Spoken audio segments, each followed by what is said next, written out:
Hello tout le monde, j'espère que vous allez bien. Aujourd'hui, on revient avec une nouvelle vidéo et je vais un peu vous dire comment avoir ses premiers abonnés sur Instagram. Avant de parler de cette stratégie, on va un peu parler du partenariat du jour et c'est la marque Ana Luisa. Donc ici, vous pouvez voir déjà les boucles d'oreilles de cette marque-là. Je ne sais pas si vous avez vu les précédents posts, mais vous avez pu voir que je mets énormément cette marque parce que je l'adore et que c'est des produits qui sont juste incroyables. Ce que j'aime vraiment avec cette marque, c'est que tu n'as pas besoin de te ruiner pour avoir de belles parures. En plus de ça, les produits qu'ils proposent, tu peux très bien porter dans plusieurs looks différents. Par exemple, si aujourd'hui tu vas avoir un look streetwear, tu peux porter. Si tu as envie d'être un peu plus chic, la même chose, tu peux également les porter. Tu peux vraiment les porter dans toutes les occasions et c'est juste des produits dingues. Alors celui-ci par exemple, avec l'initial K, ça fait des mois ou même voire un an que je l'ai. Moi je suis une fille, des fois j'ai vraiment la flemme, mais une grosse flemme d'enlever les bijoux quand je vais prendre la douche. Regardez, il n'a toujours pas bougé, alors que je sais que des fois quand j'achète par exemple des produits sur AliExpress, 2-3 mois après, ça commence à tourner au brun, au rouge, au gris, à toutes les couleurs que tu veux, mais ceux-là c'est juste de la qualité. Ce que j'aime aussi, c'est que du coup ils font vraiment attention à la planète. Tous les produits sont neutres en eau et en carbone, et aussi ils essayent vraiment d'utiliser des matériaux qui sont recyclables. Là par exemple, donc j'ai reçu les produits dans cette boîte là, donc la boîte ici en carton, c'est fait de matières recyclées. Ok, donc ici on a ceci, donc c'est un bracelet. Ça habille, ça t'habille. Si tu as envie d'avoir un petit look simple aujourd'hui, tu peux. Et après, tu mets juste quelques petits bijoux d'Ana Luisa. Ça fait vraiment le total look. Donc, regardez, celui-ci, c'est un collier. Et franchement, je trouve que celui-ci, ça peut vraiment être bien pour Noël. Pour Noël, pour les fêtes, vous allez mettre une petite robe et mettre ce collier-là, ici, avec la fin qui pendouille comme ça. Je trouve que ça fait vraiment super chic et classe. Le troisième que nous avons, qu'est-ce que c'est ? Ah, c'est des boucles d'oreilles. Non mais regardez la finesse et la finition du produit. On est au quatrième. C'est un bracelet. Donc c'est un bracelet façon chaîne et au milieu sur les deux petites chaînes il y a des petits strass qui sont dessus. Et enfin le dernier, donc c'est deux colliers en fait qui se portent ensemble. Il y en a un qui va être un peu plus court que l'autre, donc ça ressemble à ceci. Donc faut savoir que en ce moment pour les fêtes vous avez 20% de réduction sur le site. Je vais vous mettre du coup dans la barre de description mon lien unique pour pouvoir avoir du coup les 20% de réduction. Mon code c'est J20. En plus de ça, là c'est bientôt les fêtes, c'est vraiment l'occasion de faire plaisir à toute votre famille et franchement les bijoux, il n'y a rien de mieux pour rendre quelqu'un heureux. Alors faut savoir sur Instagram que avoir les 1000 premiers abonnés c'est vraiment le plus dur. C'est toujours le début qui est le plus dur. C'est pas genre quand t'as genre 5000, 10 000 abonnés. C'est toujours quand t'as par exemple 100 abonnés et tu te dis mais en fait je vais jamais arriver à avoir les 1000. Alors ici la stratégie que je vais te donner c'est vraiment une stratégie pour tout le monde et même pour les débutants. Tu vas voir que c'est vraiment facile à le faire. Alors la première étape c'est définir sa niche. Si tu sais pas ce que c'est une niche, on va dire que ici dans ce qu'on va dire une niche c'est un peu une catégorie. Par exemple moi ma niche c'est plutôt la mode. Après il y a d'autres personnes ça va plus être je sais pas moi la beauté donc le maquillage. D'autres ça va plus être imaginons je sais pas moi l'automobile, la pêche, voilà c'est ça une niche. Donc ici il faut que tu trouves ta niche et au début c'est vraiment compliqué mais il faut que toi tu te dises quelle est la chose que j'aime le plus faire on va dire, dans lequel je me sens vraiment le mieux, quelque chose que je vais pouvoir faire on va dire tous les jours sans vraiment m'ennuyer. Avoir une niche c'est vraiment super important parce que dans la vie de tous les jours le cerveau humain en fait il va catégoriser un peu les choses. C'est horrible à dire mais c'est comme ça. Demain par exemple dans la rue si tu vois quelqu'un qui a des habits de luxe qui sont bons, je sais pas moi il a un sac Dior, des chaussures Gucci, dans ta tête tu vas te dire alors lui il est riche. Tu sais même pas combien la personne a dans son compte en banque et pourtant ton cerveau humain il l'a direct catégorisé dans les personnes riches. Et sur Instagram c'est un peu la même chose, c'est le cerveau humain qui fonctionne comme ça. Demain quand tu vas aller sur le compte de quelqu'un tu vas direct le catégoriser. Après tu peux prendre 2-3 niches si tu as envie mais le mieux c'est au début de prendre une niche parce qu'après tu vas être vite tu vas avoir beaucoup trop de choses à faire donc au début une niche. L'importance de ne pas avoir 10 000 choses, tout simplement parce que la personne, quand elle va aller regarder dans ton compte, si hier, elle a vu que tu as posté un truc de randonnée. Aujourd'hui, tu as posté un truc de make-up. Demain, tu vas poster, je sais pas moi, un truc, je sais pas, sur l'agriculture. La personne, elle est confuse en fait. Elle sait pas qu'est-ce que tu es en train de faire. Si la personne, elle est confuse, elle va pas chercher à comprendre. Elle va tout de suite partir. Du coup, forcément, si elle part, elle va pas vouloir s'abonner. Ici, il n'y a rien de pire que la confusion. Après, comme je t'ai dit, tu peux avoir 2-3 niches, mais il faut quand même que ces niches soient en corrélation, en cohésion. Par exemple, souvent si tu vas sur Instagram, tu vas voir que souvent il y a des filles qui ont par exemple la niche de la beauté avec le lifestyle et la mode, parce que ces 3 niches vont très très bien ensemble. Les filles, elles aiment bien se maquiller, elles aiment bien s'habiller, elles aiment bien un peu montrer le mode de vie. Donc une fois que tu as réussi à avoir ta niche, l'étape numéro 2, c'est d'optimiser ta bio. Et là, c'est aussi une chose qui est super super importante, parce que c'est quelque chose qu'on oublie souvent. Moi-même, je ne le savais pas. Quand tu optimises ta bio, c'est à peu près, on va dire, comme ta carte de visite. Moi, sur ma bio, il y a écrit Fashion Content Creator. Je suis une créatrice de vidéos dans la niche de la mode. Les gens, dans une carte de visite, ils peuvent direct savoir déjà qu'est-ce que tu fais, qu'est-ce que tu peux leur apporter, ton email, etc. Enfin voilà. Et du coup, la bio, c'est super important, parce que demain, si tu veux par exemple travailler une marque, comment cette marque peut te contacter? Bien sûr, elle peut te contacter en DM, mais le DM, c'est vraiment moins professionnel que par exemple par email. Aussi, tu peux également mettre là où tu habites, pas ton adresse bien évidemment, mais le pays où tu habites. Et aussi, une des choses qui est super importante, c'est que tu dois mettre des mots-clés. Moi, comme j'ai dit, je suis dans la niche de la mode. Comme mot-clé dans la bio, moi, à côté de mon prénom, j'ai écrit Fashion Content Creator. Pourquoi? Tout simplement parce que les personnes, quand ils vont écrire sur la barre de recherche, je sais pas moi, mode, fashion, et ils vont plus facilement tomber sur toi parce que tu as écrit fashion, donc tu as mis des mots-clés. Moi, je suis une personne qui, lui, est coach Instagram. Il t'aide à monter en abonnés, etc. Il te donne plein de tips. Dans son nom Instagram, je crois qu'il a même pas écrit son nom, il a direct écrit Instagram coach. Ça veut dire que moi, dans ma barre de recherche, quand j'écris juste le mot Instagram, j'ai pas le compte Instagram en premier. Moi, ce que j'ai, c'est le compte de ce coach-là. Donc ici, c'est super important que tu comprennes que Instagram essaie d'être un peu plus, de plus en plus comme Google avec les mots-clés. Maintenant, on va parler de l'étape numéro 3. L'étape numéro 3, ça consiste en mettre ton compte en professionnel. Forcément, ça donne un côté plus professionnel. Ça montre vraiment aux marques que tu as envie de te surélever. Et aussi, quand tu es en compte professionnel, Instagram te propose beaucoup plus d'outils pour créer tes vidéos. Par exemple, moi, je suis en compte créateur de contenu. Donc, j'ai accès à plus de contenu audio qu'une personne qui n'est pas du tout en professionnel. Maintenant, on va passer au côté un peu stratégique. Donc, moi, je vais poster tous les jours.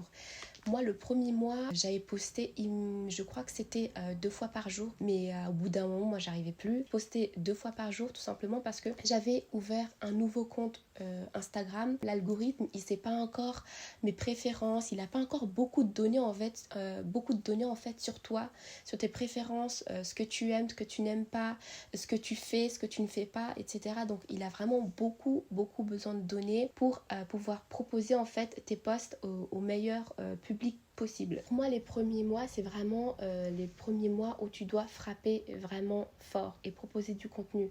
Parce que imaginons, premier mois, tu vas poster 2 fois par semaine. Les gens, en fait, quand ils vont venir sur ton compte, ils voient il y a eu 3 posts, les gens, ils vont pas vouloir s'abonner. Donc forcément, au début, il faut que tu aies un peu plus de posts à proposer. C'est comme si maintenant, demain, tu vas dans une boulangerie. Ok, elle vient de s'ouvrir, mais si elle vient de s'ouvrir, il faut justement qu'il y a un panel de choses que les gens veulent acheter pour pouvoir donner envie et qu'ils se disent demain je vais revenir parce que j'ai vu qu'il y avait ce pain là, j'ai vu qu'il y avait ce gâteau là, j'ai vu que ça.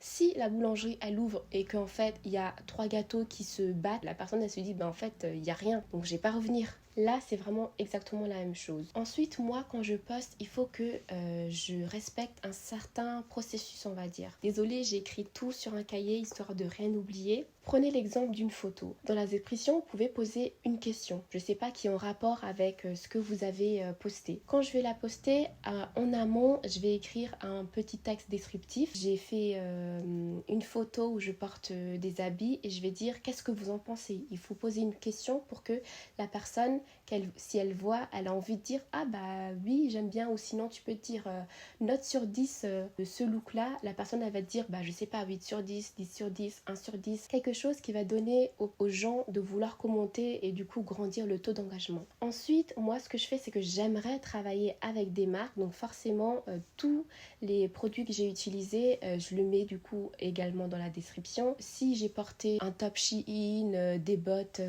de chez Amazon ou quelque chose comme ça, j'écris toutes les marques, je les tag. Ça va vraiment permettre à ce que la marque puisse me remarquer forcément si j'ai envie de travailler avec. Au début, personne ne te connaît. Même par après, il y a des personnes qui peuvent avoir 100 000 abonnés. Il y a tellement d'influenceurs qui existent que forcément, la marque, peut-être qu'elle ne va pas vous connaître. Et surtout quand vous avez vraiment peu d'abonnés. Ensuite, ce que je fais aussi, c'est que j'ajoute un lieu. Donc, moi, quand je mets le lieu, je mets de préférence une grande ville, comme par exemple Paris. Si vous êtes plus dans le sud, vous allez mettre quelque chose comme Marseille. Pourquoi une grande ville? C'est juste pour attirer un peu plus de monde. Et aussi plus tard, je vais vous dire également à quoi sert le fait de mettre une grande ville. Si maintenant tu postes une photo, tu vas en fait dans les paramètres avancés. Donc avant de poster la photo, il y a la description, les tags, etc. Et en bas, tu vas aller sur paramètres avancés. Ensuite, écrire un texte alternatif. Et là, tu vas vouloir en fait décrire ce qu'il y a sur la photo ou la vidéo.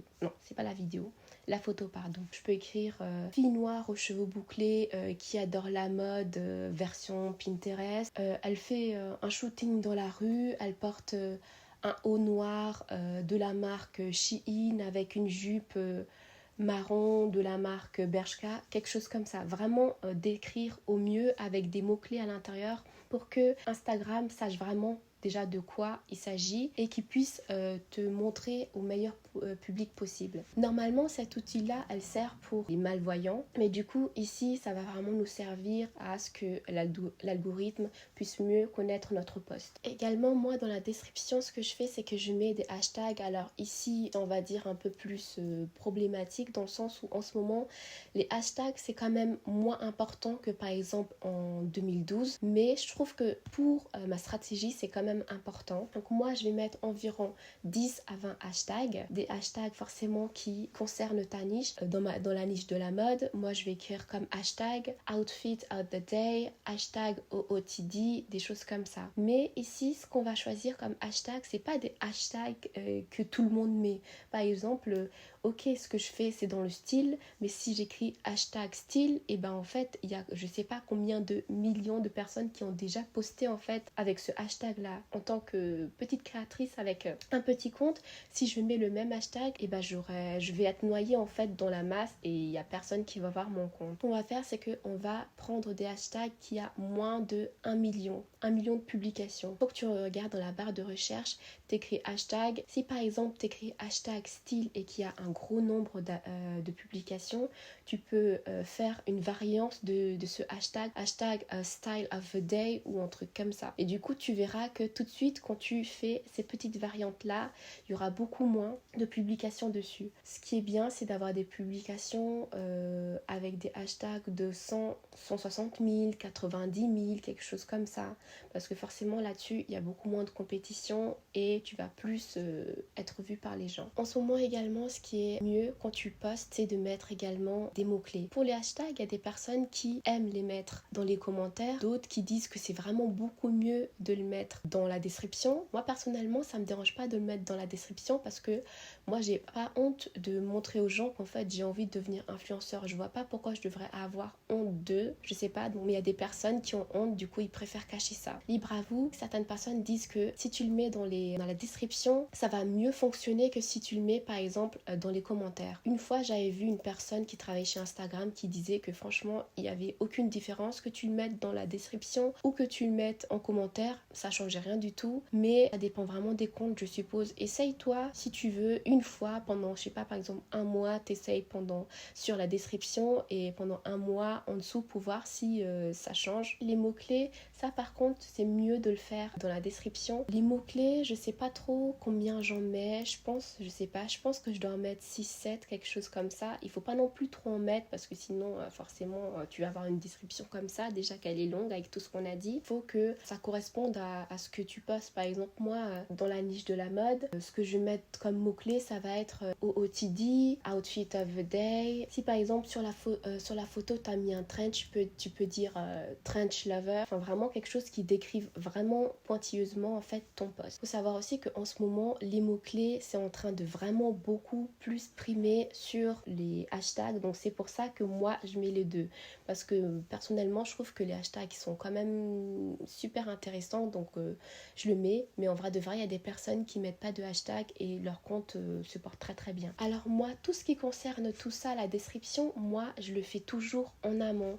Donc dans mon téléphone, donc dans Notes, je mets en fait déjà toutes les hashtags possibles que je peux utiliser. Par exemple, les hashtags que je peux utiliser quand je fais des vidéos de look, mais de réel, avec des réels. Sinon, plutôt les hashtags que je peux utiliser pour les photos. Pour les photos, ça va être OOTD, hashtag OOTD, alors que pour les réels, moi, ce que je vais écrire, c'est plutôt hashtag styling reels. Du coup, j'ai vraiment écrit un pour les photos, un pour les réels. Et comme ça, après, quand je vais faire en fait ma description, j'ai déjà tout décrit. J'ai juste à faire en fait un espèce de copier-coller. Parce que vous allez voir que comme vous allez poster plusieurs fois par jour, là, ça va vraiment être important de réfléchir et de préparer plein de choses. Comme ça, après, tu as juste à faire des copier-coller. Ça va vraiment aller plus vite. Moi, dans Notes, j'ai déjà la trame de la chose que je vais en fait poster. Il y a juste à faire quelques petits changements à chaque fois. J'ai juste à changer des petits mots comme par exemple les petits hashtags ou changer les mots-clés parce qu'il faut savoir qu'à chaque fois que quand vous allez poster, il ne faut pas remettre les mêmes hashtags, les mêmes mots-clés parce que Instagram il se dit mais en fait qu'est-ce que c'est un spam. Il va pas comprendre que vous n'êtes pas un robot. Il va je sais pas peut-être te bannir ou je sais pas moi faire des restrictions sur ton compte. Donc il faut souvent changer, alterner les mots-clés, alterner les hashtags et ça va aussi cibler du coup je pense un autre public donc c'est toujours mieux. Alors ici j'ai remarqué que j'ai vraiment beaucoup parlé, que je suis quand même allée assez dans les détails. Je pense que ce que je vais faire c'est que je vais du coup poster 2 vidéos pour celle-là. Je vais la couper en deux, partie 1 et partie 2 parce que je pense que si je fais juste une vidéo ça va vraiment durer assez longtemps, peut-être 1 heure, quelque chose comme ça. Et c'est vraiment pas le but, j'ai pas envie de perdre des gens en course. Donc avant de voir la partie 2, n'oublie pas que tu as 20% sur la marque Ana Luisa avec mon lien que tu vas voir directement dans la barre de description. N'hésite pas à faire plaisir à toute ta famille, même si là par exemple tu sais vraiment pas quoi acheter, achète des bijoux, ça fait plaisir à tout le monde. Donc si tu as aimé cette vidéo, n'hésite pas à mettre un petit commentaire, à liker et bien sûr t'abonner et je te revois du coup dans la partie 2 pour que tu saches le reste de cette stratégie.